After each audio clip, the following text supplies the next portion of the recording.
أعوذ بالله من الشيطان الرجيم. بسم الله الرحمن الرحيم.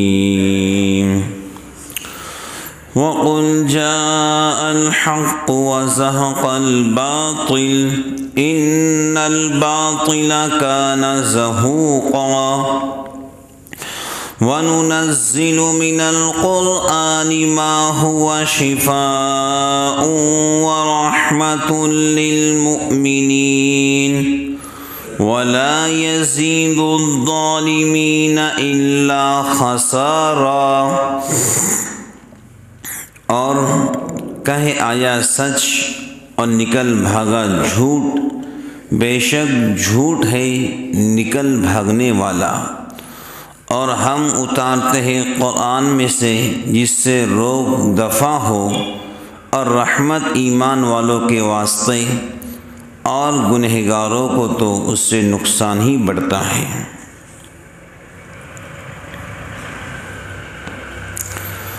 اور کہہ دیجئے کہ بس آپ دین حق غالب ہونے کو آیا اور باطل گیا گزرتا ہوا، اور ہم ایسی چیزیں یعنی قرآن کریم نازل کرتے ہیں کہ وہ ایمان والوں کے حق میں تو شفا اور رحمت ہے، کیونکہ وہ اس کو مانتے اور اس پر عمل کرتے ہیں، جس سے ان پر رحمت ہوتی اور عقائد باطلہ اور خیالات فاسدہ سے شفا ہوتی، اور ظالموں کو اس سے اور الٹا نقصان بڑھتا ہے کہ جب وہ اس کو نہیں مانتے تو اللہ تعالیٰ کے قہر و عذاب کے مستحق ہو جاتے ہیں۔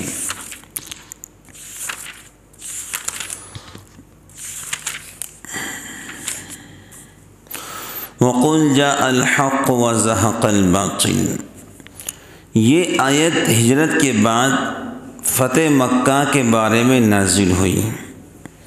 حضرت ابن مسعود رضی اللہ عنہ فرماتے کہ فتح مکہ کے دن رسول اللہ صلی اللہ علیہ وسلم مکہ پاک میں داخل ہوئے تو اس وقت بیت اللہ کے گرد 360 پتھروں کے مجسمے کھڑے ہوئے تھے۔ کتنے تھے؟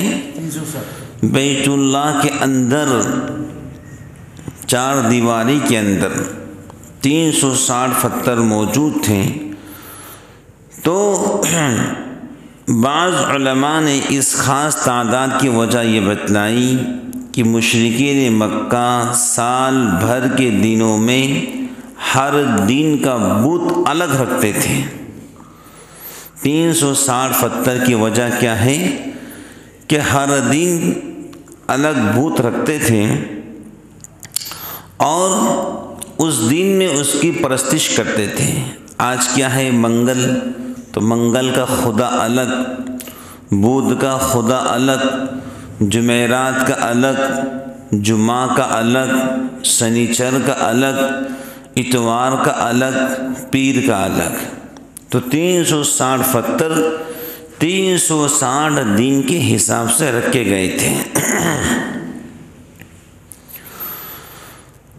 اور آپ صلی اللہ علیہ وسلم جب وہاں پہنچے تو یہ آیت آپ کی زبان مبارک پر تھی، جاء الحق وزهق الباطل، حق آ گیا اور اب باطل رخصت ہونے والا ہے، بھاگنے والا ہے، اور باطل کے مقدر میں اللہ نے دوڑنا لکھا ہے۔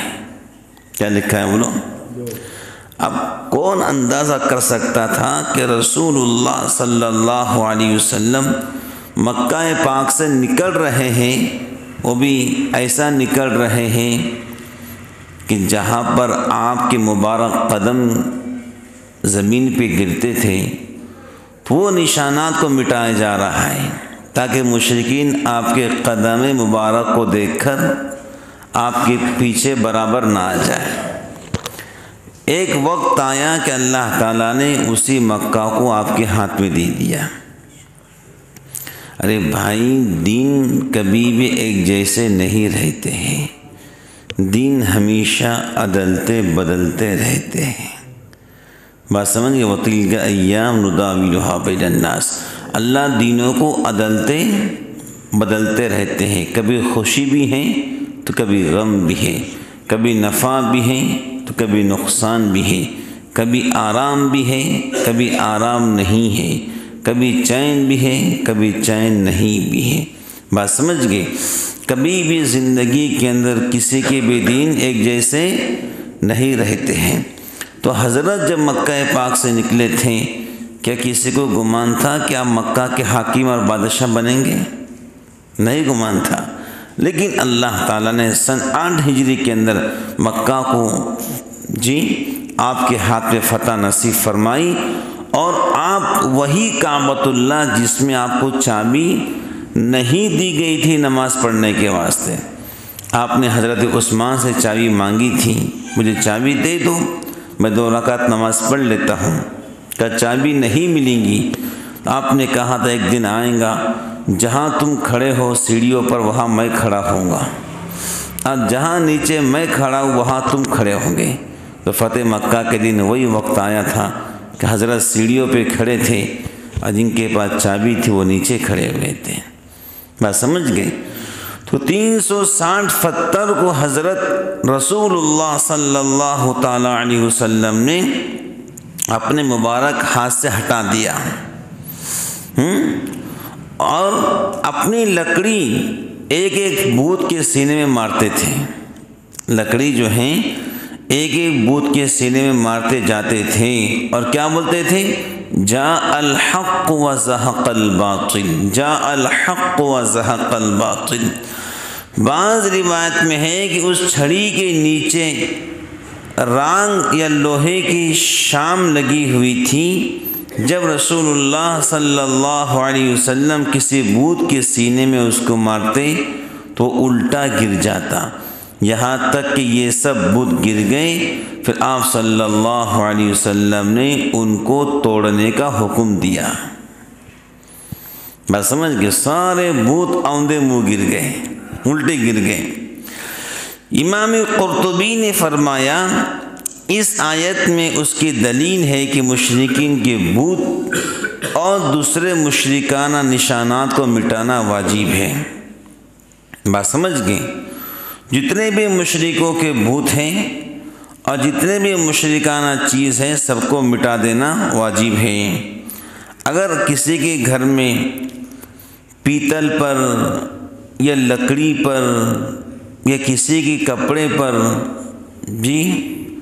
کوئی ایسا بت بنا ہوا ہو جس کی لوگ پرستش کرتے ہوں تو اس کو مٹانا واجب ہے۔ پہلے ایک وقت تھا کہ بعض برتنوں پر دیگر دیوی دیوتاؤں کے فوٹو آتے تھے، آج تو آتے ہیں کاغذ کے شکل میں آتے ہیں، آدمی نکال سکتا ہے، لیکن پہلے بہت زیادہ اگھڑ کے آتے تھے، تو ایسے برتن کا استعمال کرنا شریعت میں بالکل ہی مناسب نہیں ہے۔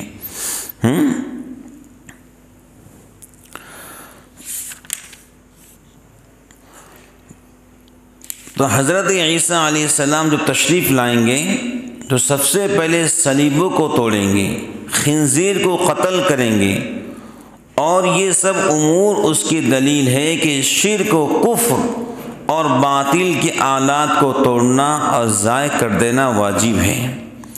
بھائی اگر کسی کے کپڑے پر کسی دیوی دیوتاؤں کا فوٹو لگا ہے، چاہے وہ کپڑا کتنا بھی قیمتی ہو اس کا چھوڑ دینا واجب ہے، چاہے وہ برتن کتنا بھی قیمتی ہو اس کو توڑ دینا واجب ہے۔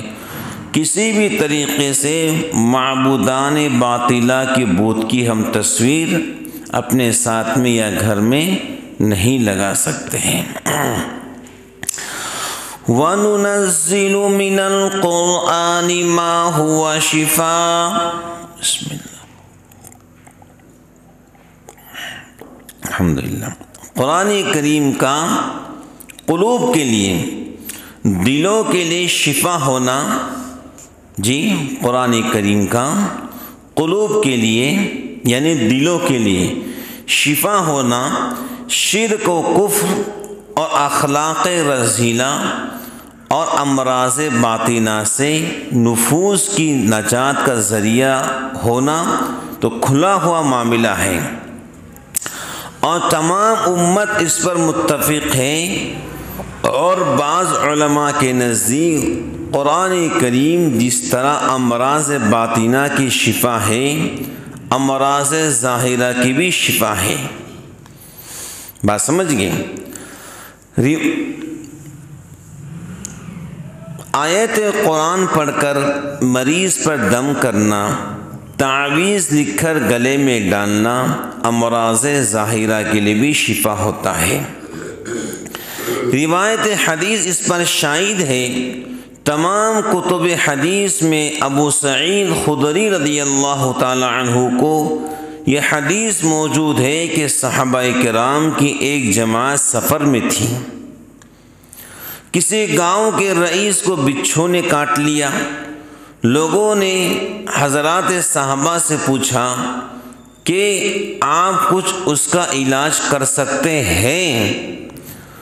تو انہوں نے 7 مرتبہ سورہ فاتحہ پڑھ کر اس پر دم کیا، مریض اچھا ہو گیا تو رسول اللہ صلی اللہ علیہ وسلم کے سامنے اس کا تذکرہ آیا تو آپ صلی اللہ علیہ وسلم نے صحابہ کرام کے اس عمل کو جائز قرار دیا۔ قرآن کریم جہاں پر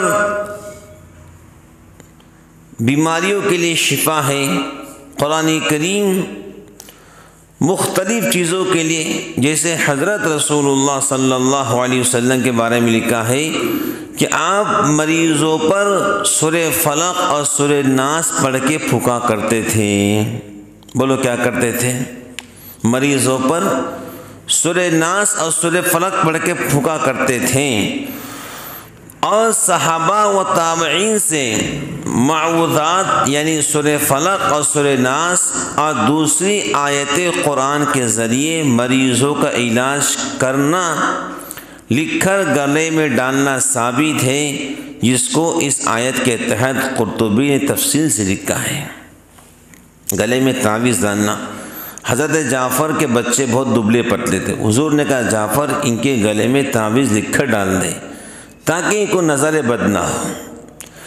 حضرت عبداللہ بن مسعود رضی اللہ تعالی عنہ یا حضرت عبداللہ بن عمر رضی اللہ تعالی عنہ اپنے خاندان میں جو بچے چھوٹے ہوتے تھے ان کے گلے میں تعویذ لکھ کر ڈالتے تھے، اعوذ بکلمات اللہ التامات من غضبہ وعقابہ وشر عبادہ ومن ہمزات الشیاطین وان یحضرون، یہ لکھ کر گلے میں ڈالتے تھے۔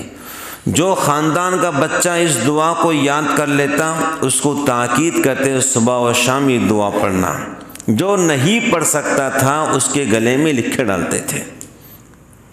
بس سمجھ گئے؟ تو حضرت رسول اللہ صلی اللہ تعالی علیہ وسلم سے بھی قرآن کریم کی آیات کے ذریعے علاج کرنا ثابت ہے۔ امی جان امی عائشہ رضی اللہ تعالی عنہ فرماتی ہے جب ہم کو بخار آتا تو حضور جو ہے قرآن پاک کی آیتیں پڑھ کر اپنے ہاتھ پہ دم کرتے اور ہمارے بدن پہ پھیرتے تھے۔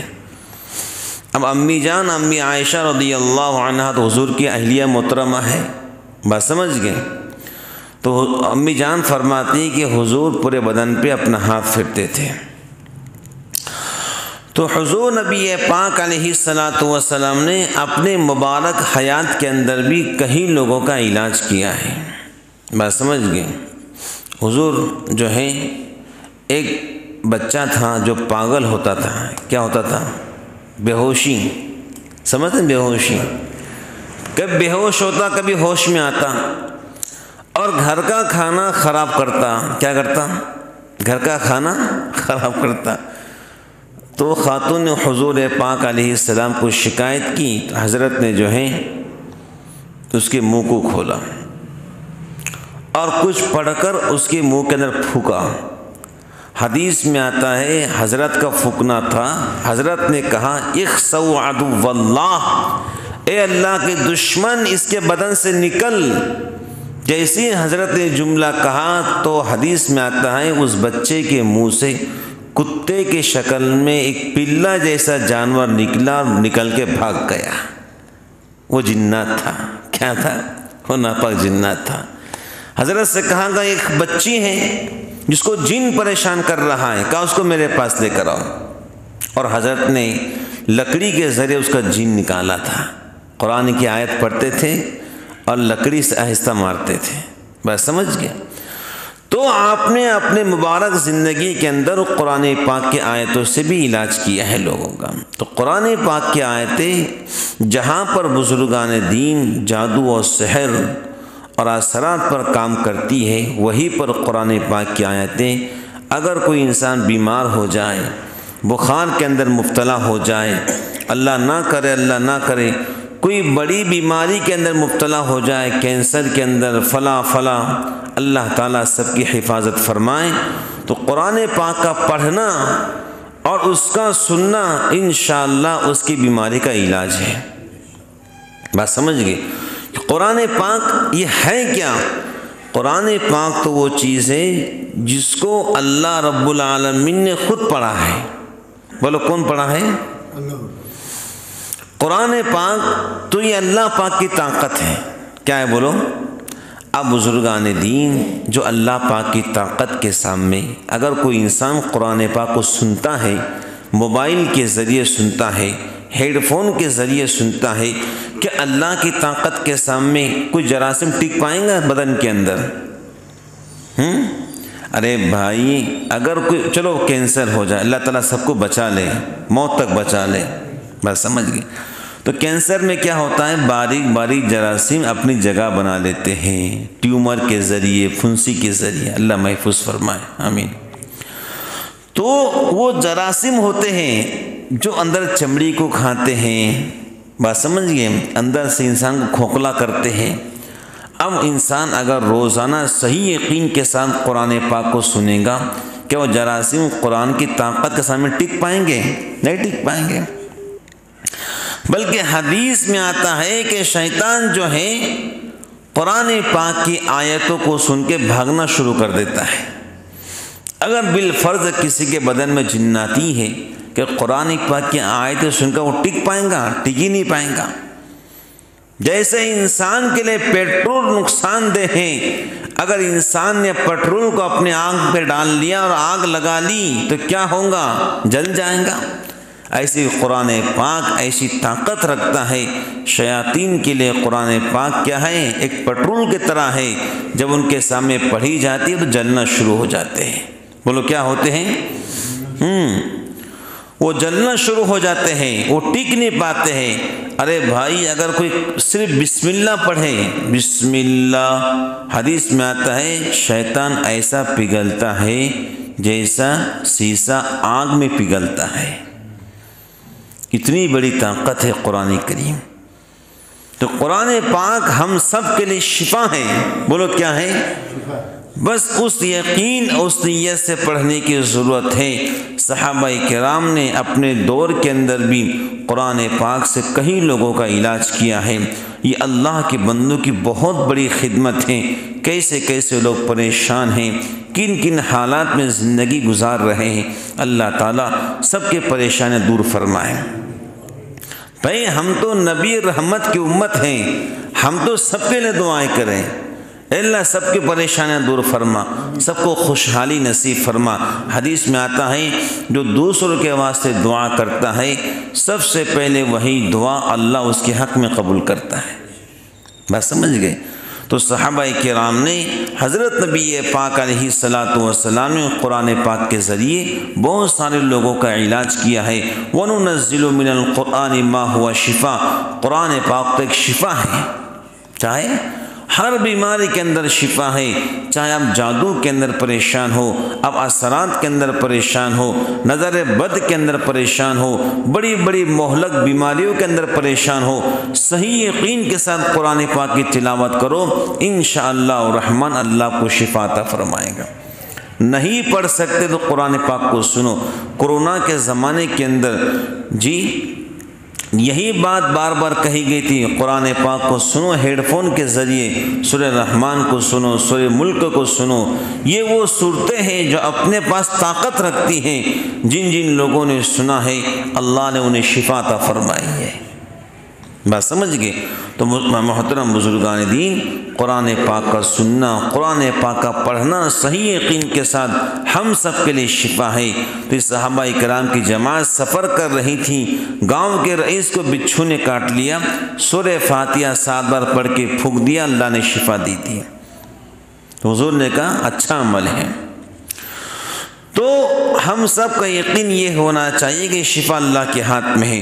وَلَا يَزِيدُ الظَّالِمِينَ إِلَّا خَسَارًا۔ اس سے معلوم ہوا قرآن کریم کو جب اعتقاد و احترام کے ساتھ پڑھا جائے تو اس کا شفا ہونا جس طرح ظاہر اور ثابت ہے، اسی طرح قرآن پاک کا انکار یا بے ادبی خسارہ اور آفات کا ذریعہ بھی ہے۔ جہاں قرآن پاک شفا ہے، اگر اس کے بے ادبی کی جاتی ہے یا قرآن پاک کی آیت کا انکار کیا جاتا ہے تو یہ آدمی کے لیے خسارہ بھی ہے اور آفات اور بلیات کا ذریعہ بھی ہے۔ اللہ تعالیٰ سے دعا کرتے ہیں اللہ رب العالمین ہم سب کو قرآن پاک کے ذات عالی کا یقین نصیب فرمائے۔ آمین۔ وآخر دعوانا الحمد للہ رب العالمین۔